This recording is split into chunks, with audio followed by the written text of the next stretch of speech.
Welcome inside episode 496 of the Locked On Senators podcast. I'm Ross Levitan on the outskirts of enemy territory in Winnipeg, Manitoba, alongside Brandon Piller up in the Blue Mountains, and the Senators were undermanned, fought hard, but fell 5-2 to the St. Louis Blues last night.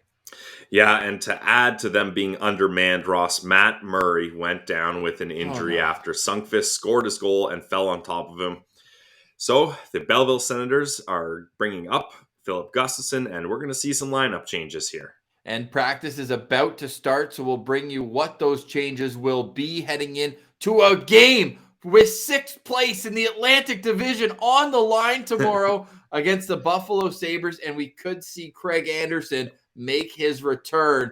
Wouldn't that be a nice storyline? But we've got a ton of storylines today. Not only that, but we haven't said this in a while, Pilsy. The Belleville Senators had a game postponed. Yeah. What does that mean going forward? And we'll touch on a little Olympics as well. I got a stat I think you Sens fans will like. All that and more. This is the Locked On Senators podcast, your team every day. Locked On Senators, your daily podcast on the Ottawa Senators. Part of the Locked On Podcast Network. Your team every day. Thank you for making Locked On Senators your first listen on this Wednesday, February 16th. And Pilsy, the Ottawa Senators are now without their top goal scorer, their top point scorer, their top defenseman, and their number one goalie. The Ottawa Senators are officially cursed.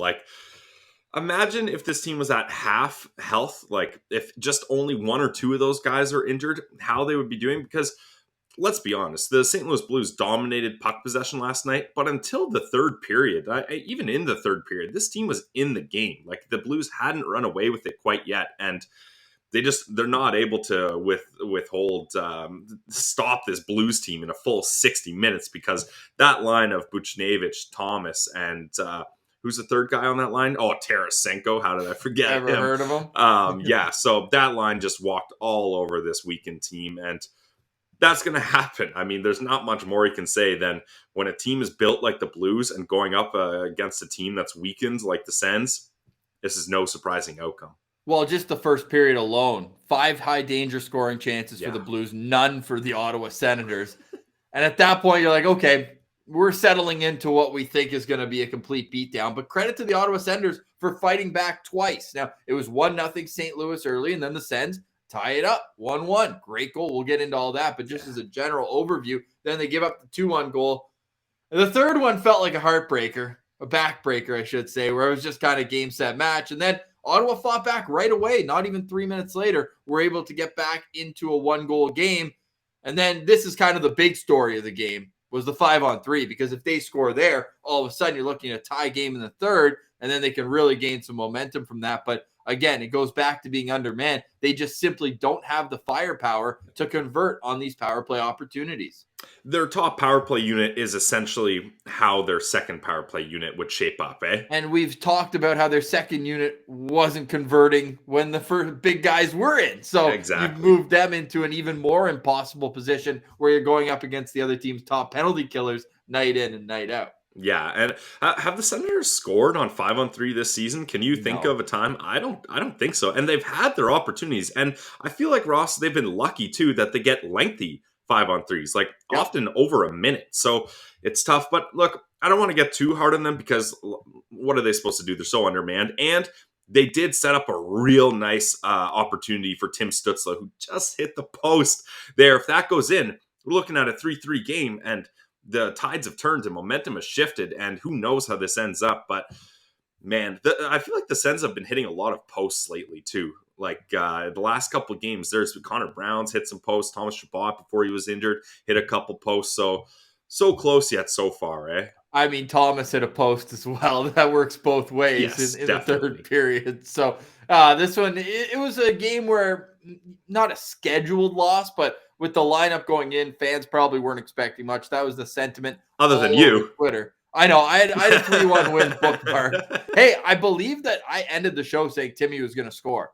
So what better way to transition in to Tim Stützle's superstar goal? Because the pass from Brandstrom, the one-touch pass from Brady Tkachuk, who now has a point against every team he's played. Thanks for all the hardos pointing out that he hasn't scored a point against the Ottawa Senators and Seattle Kraken, the only two teams he hasn't played. Like, come on, Ross. Jesus. You can't win. Classic tweet from you where the main point is completely overlooked and they just go into the wording of how you set up your stat. That's classic. Attention to details, baby. Coaches would be telling me the same thing. So you know what? I got to eat that. At least he did get a point, his 20th assist of the season. For Brandstrom, it was his third, and Brandy had 2 points. He got hemmed in his own zone a lot, but man, that kid can shoot rockets of passes. Loose pucks. And that's what he did. He moved the puck, and then Brady, credit to him for having the foreshadowing of knowing where Timmy was going to be in time. And he hit him right in stride. Now, Timmy kind of mishandled it for a second, but almost made it look, if you look on the replay, like he did it on purpose. I don't think he did, but the puck like basically went below the goal line, and then he was able to just pull it all the way out, tuck it in. Very similar to his goal against Columbus from a couple weeks ago. Yeah, and you shouted out Tkachuk for his assist, so I'll reverse it a little bit more and shout out Brandstrom for that because, that's a great breakout. He's behind the net. He's scanning his options. He sees he's got some space, so he skates up ice, and then he fires that pass at Tkachuk. And like you said, nice touch by him. And Timmy doesn't do any speed checks. He's flying in the zone, and Husso's just not ready for that type of speed. And when he mishandles the puck, I think Husso's thinking, okay, maybe he'll try a wraparound now. But he corrals it again and tucks it around to sprawling Husso. So that's an incredible goal with everyone involved in that play doing what you want to see, right? A young Eric Brandstrom. Let's see you move pucks. Great puck movement. Brady Tkachuk. Let's see you facilitate some offense without your top two guys. Passing it off to Timmy. Timmy, use your speed and score. And he does that. So, and all these guys are so young. So you're looking at that play and all three of these young guys hooking up for a great goal. You got to love it.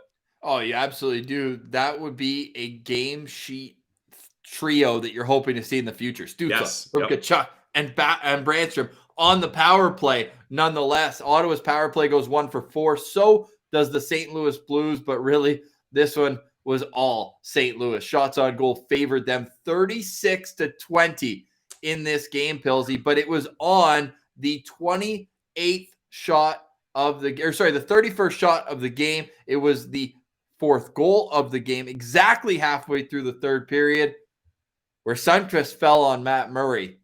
And he stayed in the game until the next TV timeout and then pulled himself to go get some medical attention. We'll get into the call-ups after the game.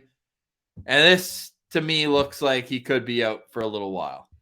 I mean, with Matt Murray, it's so hard to tell, right? But we talked about it on the postcast. It really looked like a neck thing. Like after he's doing his little skate to the corner and he's kind of checking out his neck, seeing what's going. And I think he might have tweaked something there. And he has had neck injuries in the past. Like you think of that Chris Kreider play where classic Chris Kreider just absolutely bowls over a goalie going full speed.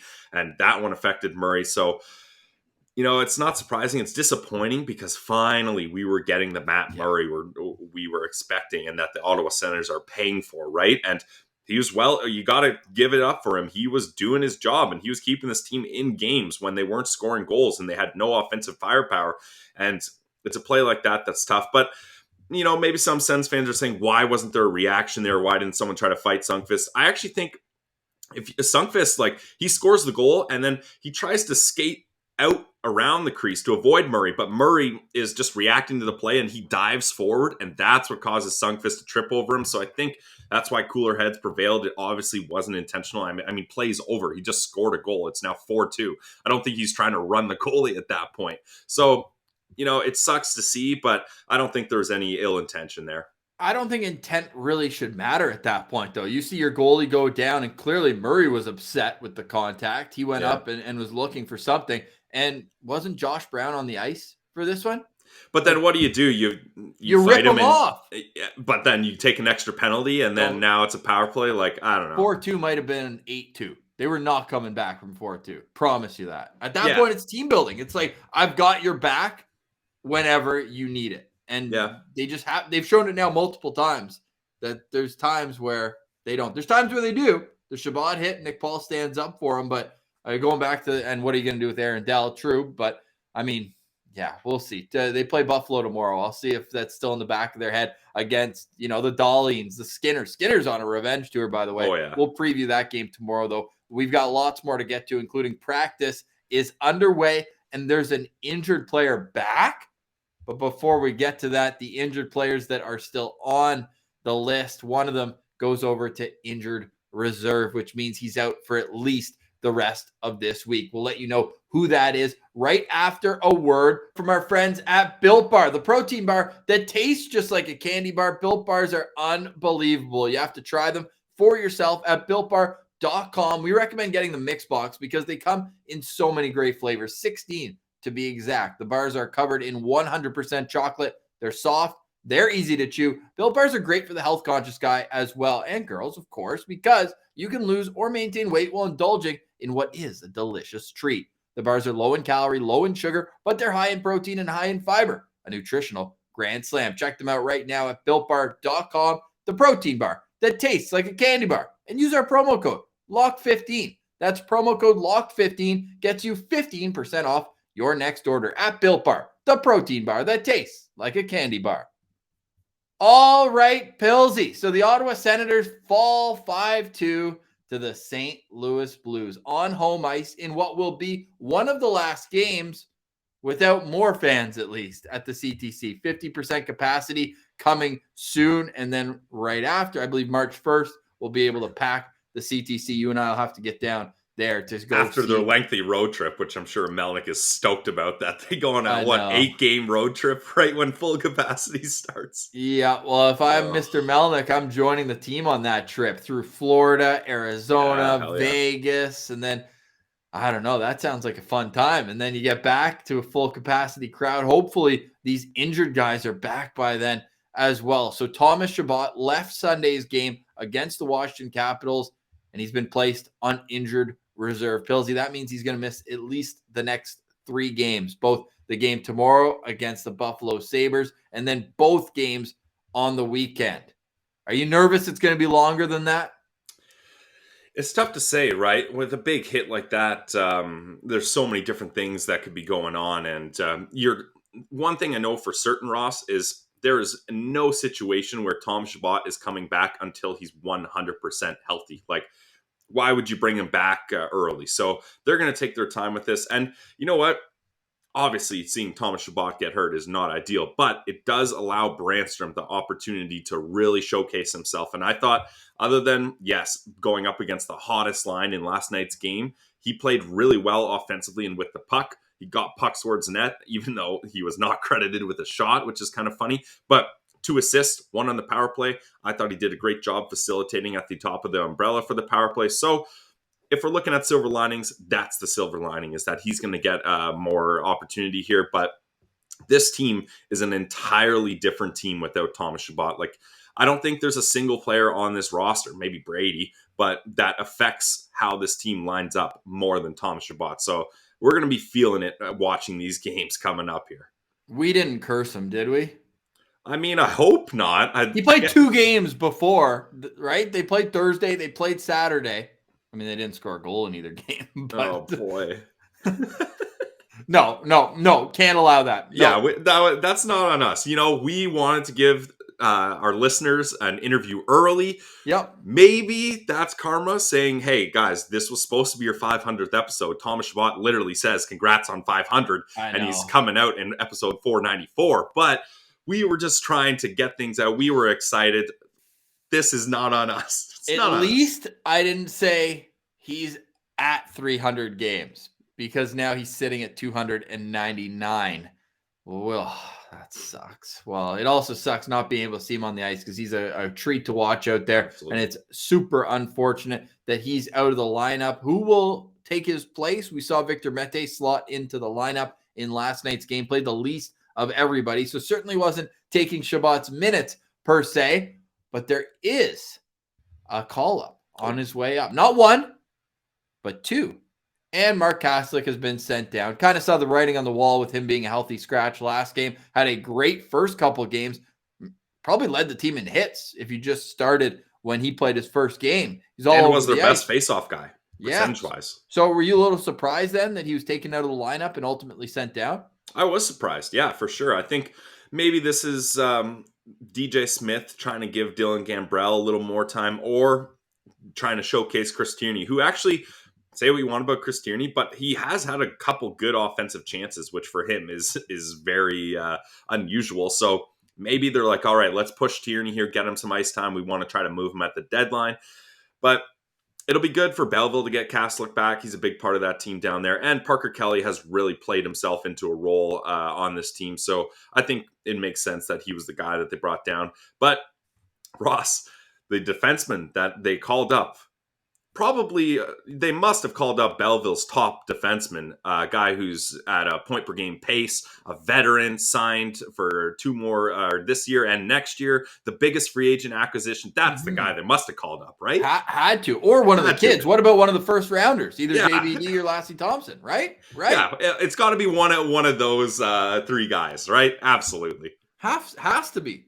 Not. It is Dylan Hetherington coming up. Well, actually, I think impressed in his time. I don't have a problem with Hetherington. Yeah, that's for sure. It just seems like he's down on the totem pole of guys that should be called up here, especially now that we know Chabot's not going to be injured just for 1 or 2 games. He's on the IR. So if you're Uncle Deli, you got to be, while you're showcasing houses in Florida, you got to be just screaming.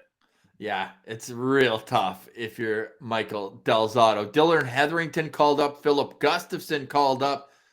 That to me tells me that Matt Murray's injury is not just a little precaution, pull last 10 minutes, that sort of thing. And Anton Forsberg not at practice today either. So they've got an Ottawa U goalie out there as an emergency tendy, little shooter-tutor action. But hopefully Anton Forsberg is just a maintenance day or whatnot. Can't really think of another reason. He only had the 4 saves he made in the final 9+ minutes of last night's game. So we've kind of built up a little bit of a tease here because there is good news on the injury front.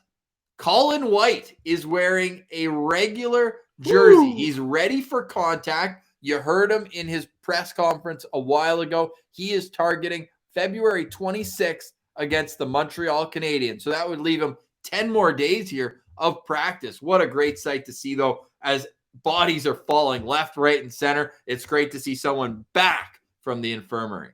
Absolutely. Yeah. And if you're the Sens, like we talked to Thomas Chabot, right? We're like, what is everyone's obsession with Whitey? Like, why do all the guys seem to love him? And for them to be down and out like this, to get a guy who is great in the room, the guys get a good laugh with them. He seems to really get along with everyone. This is a really uplifting guy to get back into your lineup. And as we know, he's been injured so long. So the story is great that he's back now. So I think that's nice. And maybe that kind of tips its cap to why Kaslick was sent down, right? Another centerman. You're hoping Colin White comes back on the 26th, like you said. So that's great news. And we're happy that, it's kind of a two steps back, 1 step forward. Chabot, Murray going out, White coming back in here, but good news nonetheless. It's so funny, though. So first off, Colin White not in line rushes just yet, but was out there skating TSN 1200, putting out the line combos, and Formanton is in the line combinations. And then 1 minute later, they tweet out a photo of 2 guys watching practice from the bench and saying Chabot and Formanton watching practice from the bench. It's Batherson, not Formanton on the bench. But it threw me for a loop. I was like, what's Formanton doing out now as well? Pilsy, why don't you hit an ad? I'm going to put our graphic up with the lines, and then we can break that down on the other side. We also have a little bit of Olympic news. Both Team USA and Team Canada eliminated on the men's side, but about to go for gold on the women's side. But first, Pilsy, you've got a word from our friends at BetOnline.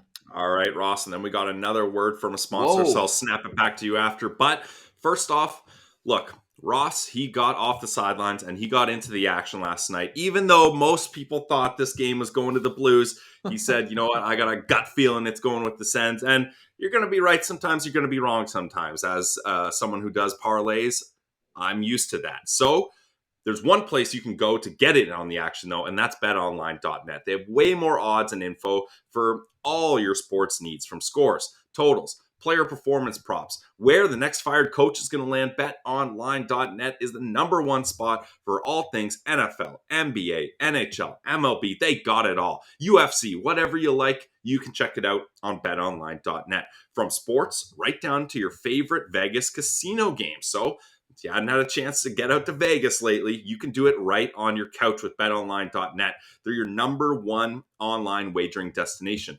BetOnline, the fastest and easiest way to wager on all your favorite sports and play all your favorite games. Guys, it's BetOnline.net, where the game starts. All right, Pillsy, and now we've got another word from our friends at RockAuto.com.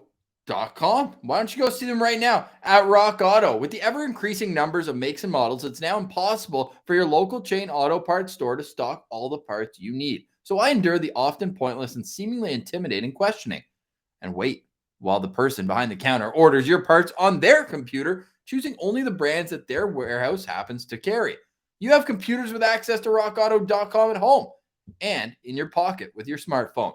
So go to rockauto.com right now and see all the parts available for your car or truck. They have everything. I'm telling you, why limit yourself when you can go and check out all the auto parts you need at rockauto.com? All we ask is that you put Locked On in their How Did You Hear About Us box. That way, they know that we sent you. So go support a family business that's been serving do-it-yourselfers for more than 20 years. The prices are always reliably low for every single customer. They've got amazing selection. They've got reliably low prices. They've got all the parts your car will ever need. So go visit them right now at rockauto.com. All right, Pillsy. So the Ottawa Senators are at practice today ahead of a battle for 6th in the Atlantic when they take on the Buffalo Sabres tomorrow night. And I don't know if this is TSN 1200 changing up the D pairs, but remember how we said that it would look a lot better? You got to get into this. Yep, go on. So now they're 1, 2, 3. It's Brandstrom, Josh Brown. It's Holden and Zub, and then it's Mete and Zaitsev at the bottom of the totem pole. Do you think that's a TSN 1200 choice, or do you think this will be reflected in ice time tomorrow night? I still think it's better, but they didn't quite get it right to appeal to the eye. I think if you want to appeal best, you go Holden, Zub, Brandstrom, Brown, Mete, Zaitsev, right? Like, still seeing Josh Brown as a top pair defenseman, even though he's been playing good, nothing on Josh Brown, but it doesn't sit quite right seeing that. Yeah, that's fair. I'm just pulling up the lines here to anyone watching on YouTube. If you're just listening, the lines today at practice, it goes Nick Paul in between Brady Tkachuk and Connor Brown. The second line, same as yesterday as well. It's Tim Stützle in between Alex Formenton and Adam Gaudette. On the third line, it's Chris Tierney in between Parker Kelly and Austin Watson. Oh, and then the fourth line, all right, we're up here, perfect. It's Gambrell between Sanford and Tierney. And did I flip that actually? I think, yeah, they switched up. Now that Watson's back from injury, it's Gambrell and Tierney flipped there from what I have. That's my multitasking for you there. But that to say, yeah. No, who'd they like there on the left side with Gambrell and Watson? Why am I blanking on that? It was Paul. Nick Paul, right? Before he became a number one center. Yeah. So I like Parker Kelly in that role. He scored a goal last night. So this will be an interesting unit there with Gambrell and Watson, seeing what they can do against a Buffalo team here. And then you're looking at Zach Sanford back down on the fourth line, again, moving up and down the lineup. So we'll see there. On defense, Brandstrom, Josh Brown, Holden, Zub, Mete, Zaitsev, and then Dylan Hetherington was brought in to be the extra in goal. We only have Gustafsson right now. We'll see what happens with Anton Forsberg. Pillsy, at least they're going up against Buffalo tomorrow. I guess we could say that. Yeah, at least they're going up against Buffalo. But Craig Anderson is back. Buffalo, Alex Tuck is heating up for them. Tage Thompson is looking like that's actually a good part of the one only positive of the Ryan O'Reilly trade. So, you know, this team is a lower team in the standings and rebuild-wise, but I don't think the Sens can take it lightly with this roster that they have. So it's going to be an interesting measuring stick game here. The full preview will be tomorrow. We'll have a better idea of who's going to be in the lineup, whether Hetherington's going to slot in or if he's just brought up as insurance just in case. Clark Bishop, the odd man out when it comes to the forward lines as well. But Pillsy, the Olympics are over for Team USA's men's hockey team. Really unfortunate that Jake Sanderson, who practiced before the quarterfinals, so you wonder if he could have maybe made an attempt to return if they got to the semis or the final.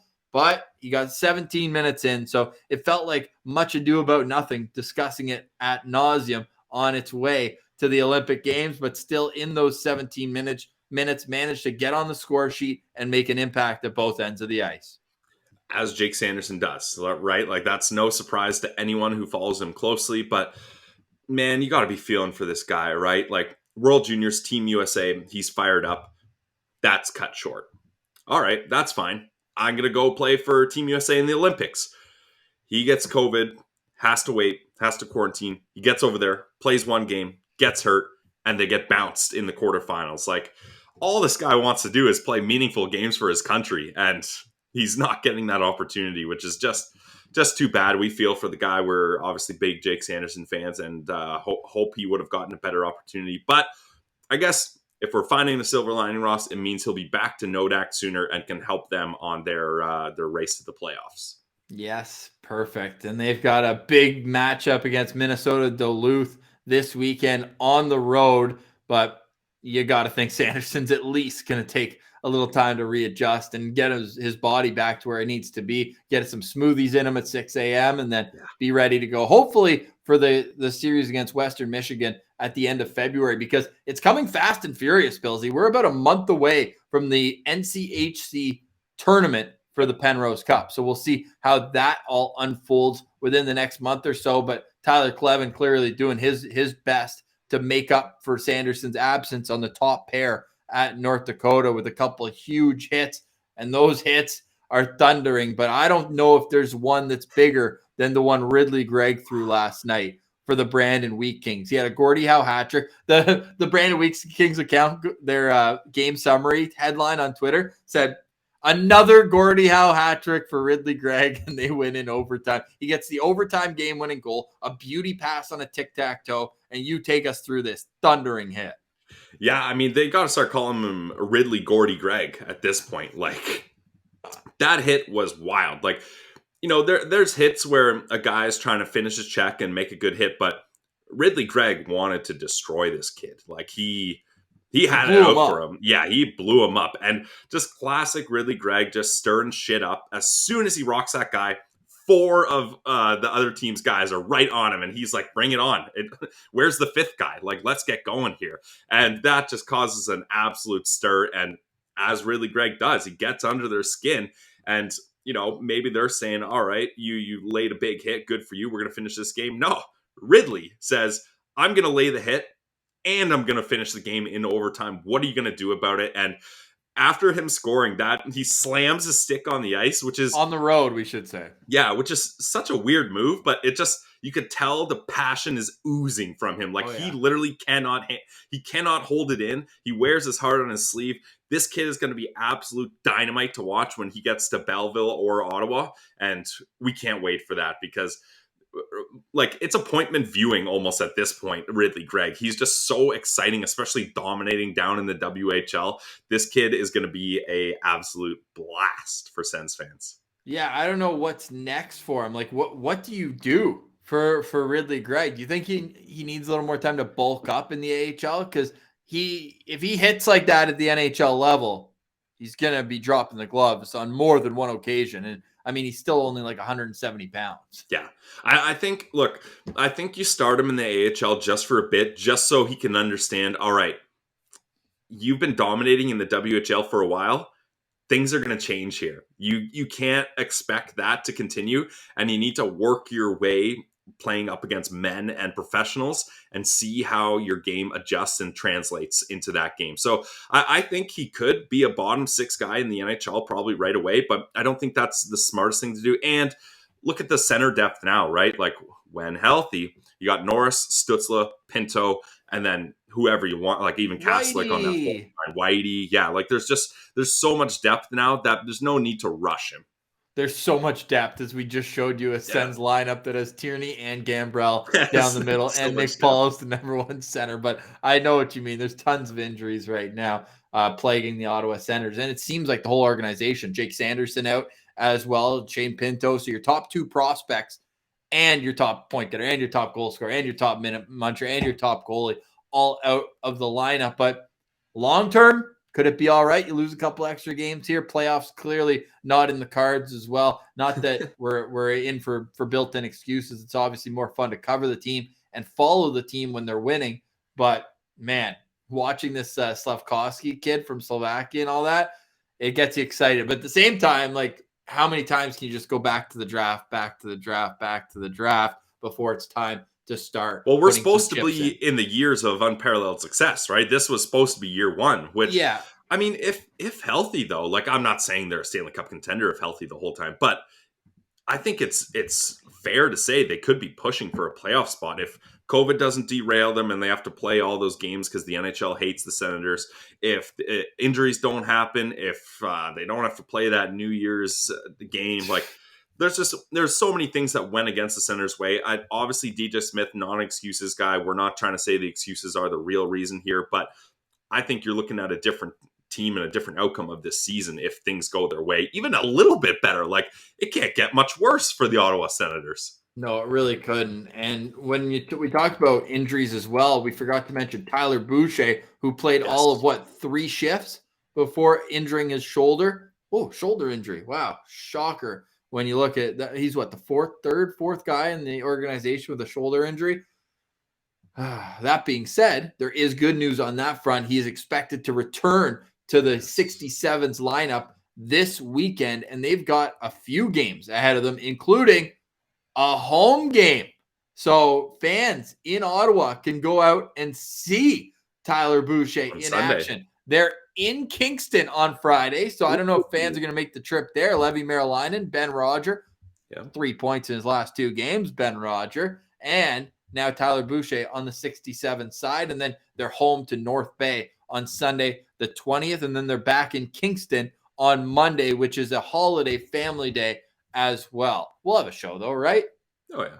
Yeah, why not? Exactly. This is our family. Oh, Pillsy, let's go. So lots to be excited for coming down the pipeline with Nodak and 67s and, well, the Belleville Sens when they do finally get back. We should clarify it was a COVID protocol thing with the Laval Rocket. Belleville would have been good to go tonight. So unfortunate that they had a game postponed because they've been kind of in a win-one, lose-one stretch right now. So it'd be nice for them to get on a little bit of a run, and they're chasing Laval. So that in itself actually is important. I think it's a bit of a positive here, Ross, because now no Hetherington, no Gustafson, right? So they lose a little bit of firepower here. And I think, you know what, maybe if you can get Laval at a more opportune time for your team, that's better because, they are chasing them and Laval still has games in hand. So if you got to kick that down the road a little, I think it's not the worst thing. Yeah, that's fair. I like that. So my final stat, the one I said Sens fans will like, Owen Power, first overall pick for the Buffalo Sabres. He's going to be a hell of a player. There's no question about that. But at the Olympics, 1 assist for him, 1 assist for Jake Sanderson, who played 17 minutes. Owen Power almost hit 100. And I've already got some angry Buffalo Sabres fans in our mentions on Twitter at Sens Central. Thank you for making Locked On Senders, by the way, your first listen of the day. We appreciate that a lot, especially those who've been subscribing and watching on YouTube. Yeah. The numbers keep growing, and we only have Sens fans to thank. It'd be easy to become apathetic with this team, with the injuries and all that, but Sens fans are a very committed bunch, and we can't thank you enough for watching on YouTube, for subscribing where you get your podcasts. Spotify, you can rate shows on Spotify. That was a new thing I just found. So if you listen to the show on Spotify, go shoot us a 5-star rating. It does go a long way for the algorithm for us as well. Pillsy, final thoughts on that 5-2 loss to the St. Louis Blues and what you're excited about here going forward, as we just kind of did an impromptu Sens prospect roundup. Yeah, I mean, thoughts on the game. That's the way she goes when you're up against a team like that and you're injured. I don't have much more, to be honest. That's kind of it. But the future is bright, right? Like we just talked about Ridly Greig. We talked about Tyler Clevin, Boucher coming back here. So, maybe turn your lens off the Ottawa Senators for a little here and shift it towards the prospects and the pipeline coming up, because there is a lot of positives in that sense. So that's something we can look forward to. But we do have an NHL game to preview tomorrow. It's the Sens and the Sabres. The return of Craig Anderson as well will be a great storyline to follow. We'll get into all that tomorrow. Hope everyone has a great day. Thank you for listening. to the show. We do appreciate it. For Brandon Piller, I'm Ross Levitan. This has been the Locked On Senators podcast, your team every day.